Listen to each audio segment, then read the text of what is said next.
आप क्या यात्रा विरोधी है? यात्रा जब निकलती है तभी ने दिक्कत होती है, पत्थरबाजी होती है तब इनके ट्रैक्टर नहीं निकलते बाहर। नहीं, हर जगह पहुंचते हैं। जब पत्थरबाजी होती है तब भी एकता का संदेश देते हैं। भाई हम तो हर जगह पहुंचने वाले लोग हैं, या किसान हर जगह पहुंचने वाले लोग हैं। और ऐसा नहीं है, ये मेन स्ट्रीम मीडिया जो है उसके द्वारा एक प्रोपेगेंडा चलाया जा रहा है। बीजेपी IT सेल एक प्रोपेगेंडा चला रही है।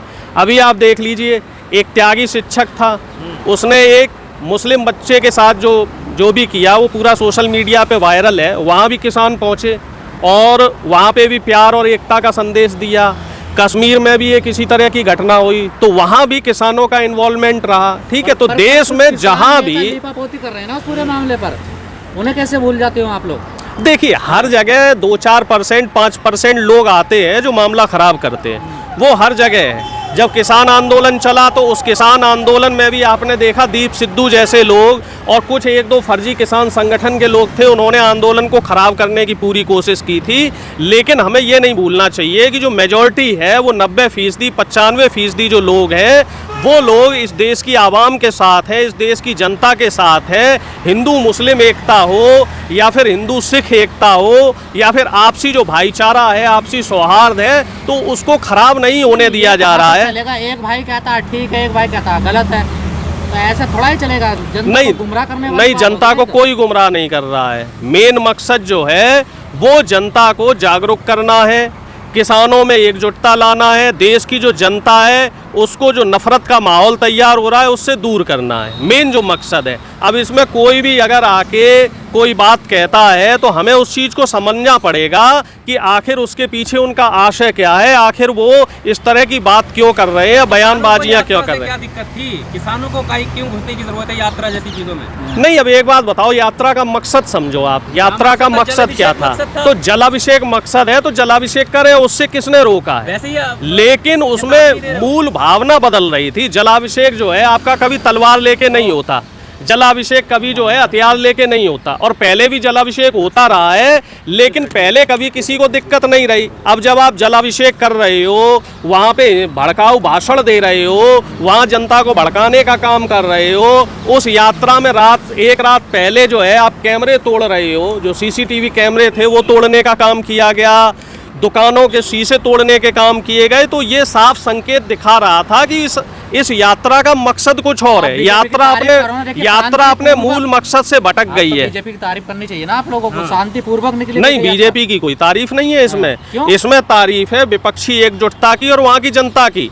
बीजेपी की तारीफ तब होती जब पहली बार जो ये यात्रा निकली और उसमें हिंसा नहीं होती, जबकि CID का उनको इनपुट मिला हुआ था। उसके बावजूद SSP को छुट्टी पे भेजना, वहाँ होमगार्ड तैनात करना, वो साफ तौर पे संकेत दे रहे थे कि जो सरकार है वो हिंसा करवाना चाह रही है। इस बार तो सरकार के गले की फांस बन गया था विपक्षी जो एकजुटता बन रही है, जो हमारा इंडिया गठबंधन बन रहा है, इसमें अब किसान भी शामिल हो रहे हैं और आम जनता शामिल हो रही है। तो वो उस आम जनता की एकजुटता का परिणाम है। इस वजह भाई, अगर मोदी जी अकेले भारी हैं तो 38 लोगों का एक गठबंधन क्यों बनाया जा रहा है मोदी जी द्वारा?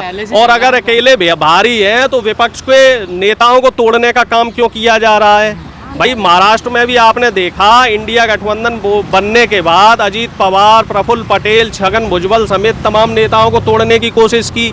उत्तर प्रदेश में भी समाजवादी पार्टी से कुछ नेताओं को तोड़ा जा रहा। प्यार मोहब्बत नहीं है साहब, ये तोड़ मरोड़ है। ये CBI, ED, इनकम टैक्स, तमाम जो इनकी सरकारी एजेंसियां हैं, इनके छापे डलवाए जाते। अब तो एक नई चीज आ गई, जो मिश्रा जी अभी ED के डायरेक्टर हैं, उनको ED और CBI का ज्वाइंट डायरेक्टर बनाया जा रहा है। उनके लिए एक नई पोस्ट क्रिएट की जा रही है। आप समझ लीजिए 2024 से पहले की एक पृष्ठभूमि तैयार हो रही है। अब वो सिर्फ CBI और ED द्वारा कहाँ छापेमारी करनी है, इन सबको देखेंगे। तो आप समझ के चलिए, कार्रवाई ना करें। अब भ्रष्टाचार की आप एक बात बताइए, अब तक किसके ऊपर भ्रष्टाचार सिद्ध हुआ पिछले 10 साल में? कोई विपक्ष का एक नेता बता दीजिए जिसके ऊपर बीजेपी ने रेड करी, CBI और ED की, और वो भ्रष्टाचार का में उसको सजा मिल गई हो। CBI का जो आंकड़ा है वो खुद बता रहा है कि 98% जो CBI के छापे हैं वो दुर्भावनापूर्ण हैं। उसमें बाद में बरी करना पड़ जाता है। तमाम नेता देख लो ना, अब सीबीआई ईडी की रेड में 2 महीने 4 महीने 6 महीने बाद उनके ऊपर आरोप सिद्ध नहीं हो पाए और उनको बरी करना पड़ा। और मैं तो ये कहता हूँ जो बीजेपी के नेता हैं इनके ऊपर सीबीआई ईडी के छापे क्यों नहीं लग रहे। भाई बीजेपी में जो अभी जितिन प्रसाद जी है, पीडब्ल्यूडी मंत्री हैं उत्तर प्रदेश में, उनके ऊपर 5,000 करोड़ रुपए का घोटाला है, उस पर कोई बात नहीं हो रही। राकेश सचान उत्तर प्रदेश में ही ऐसे ही आते हैं, खनन घोटाला है, उनके ऊपर कोई जांच नहीं हो रही। केशव प्रसाद मौर्य जो डिप्टी सीएम है, उनके ऊपर हजारों करोड़ रुपए के घोटाले और कई केस हैं, उन पे कोई जांच क्यों नहीं हो रही। आसाम के मुख्यमंत्री हेमंत विश्व शर्मा जी, उनके ऊपर हजारों करोड़ रुपए के घोटाले, उन पे कोई जांच क्यों नहीं हो रही।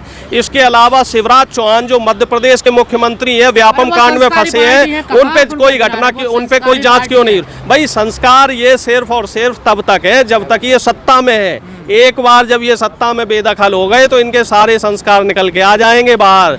जब विपक्ष की एक बार सत्ता सरकार बनने दीजिए तो सारे इनके जो घोटाले हैं वो निकल के आ जाएंगे। क्या है, क्या राकेश टिकैत का भाषण काम आया या प्रशासन ने पहले ही संज्ञान ले लिया था? जवाब देखो साहब, इसमें 2-3 महत्वपूर्ण जो है वो चीज़ें रही जिसने नू में वारदात को रोका। पहली बात तो ये रही कि जो विपक्षी गठबंधन था वो एकदम से एकजुट हो गया और सक्रिय हो गया। विपक्ष के नेताओं ने वहाँ जाके बराबर बात की वहाँ के लोगों से और वहाँ के लोगों को समझाया कि इस तरह जो हिंसा फैलाने से हम बीजेपी को एक मुद्दा देंगे, बीजेपी को एक एजेंडा देंगे। और दूसरा, निश्चित तौर पे जो किसानों की जो जागरूकता रही, जितने भी किसान नेता थे, चाहे वो टिकैत साहब हो या और जो किसान नेता रहे, उन लोगों ने भी बढ़ चढ़ के वहाँ भागीदारी ली। तो ये तमाम ऐसी बातें रही जिसकी वजह से नू में जो बीजेपी, आरएसएस और बजरंग दल का जो प्रोपेगेंडा था वो कामयाब नहीं रहा। और तीसरी जो सबसे बड़ी बात थी कि प्रशासन के ऊपर, शासन सत्ता के ऊपर सवालिया निशान खड़े हो चुके थे कि आखिर ये डबल इंजन की सरकार क्या कर रही है। मणिपुर तो इन्होंने जला ही दिया है, अब दिल्ली एनसीआर से लगा हुआ जो नू मेवात का एरिया है, क्या ये इसको भी जलाने की फिराक में है? क्या 2024 का एक पृष्ठभूमि तैयार की जा रही है सांप्रदायिकता की? तो इन तमाम चीज़ों को देखते हुए मुझे ऐसा लग रहा है कि शासन प्रशासन सक्रिय रहा और काफ़ी ठीक रहा। इससे एक अच्छा संकेत गया कि बीजेपी के जो नफरत के एजेंडे हैं इनको इस देश की जनता पसंद नहीं कर रही है।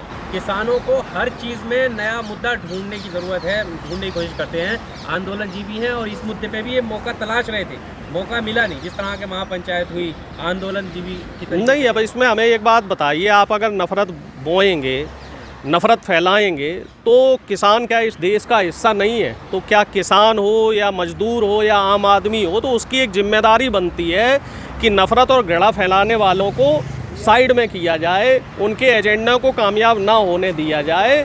और किसान तो इस देश की रीढ़ है। जब देश में आज़ादी का आंदोलन चल रहा था तो सबसे ज़्यादा बढ़ चढ़ के हिस्सा किसानों ने लिया। जब हरित क्रांति हो रही थी तो उस समय किसानों ने बढ़ चढ़ के हिस्सा लिया। इसके बाद जितने बड़े बड़े मूवमेंट हुए इस देश में, जिसने देश की राजनीति को और देश की दशा दिशा बदली है, तो हर जगह किसानों का महत्वपूर्ण योगदान रहा है। और उसके पीछे वजह है, हमारा देश कृषि प्रधान देश है और हमारे देश की 70% से ज़्यादा जो आबादी है वो खेती किसानी पे निर्भर करती रही है। तो इसमें मैं कोई बड़ी बात नहीं मानता हूँ कि किसानों ने यहाँ पे भी आके जो है जनता को जागरूक किया। और इसको अगर सत्ताधारी दल या सरकार फोटोजीवी, आंदोलनजीवी या कुछ भी माने तो इसमें मैं गुरेज नहीं मानता हूँ। हाँ ठीक है, हम सब आंदोलनजीवी हैं, हमें मंजूर है, क्योंकि हमारे लिए देश पहले है, देश की जनता पहले है।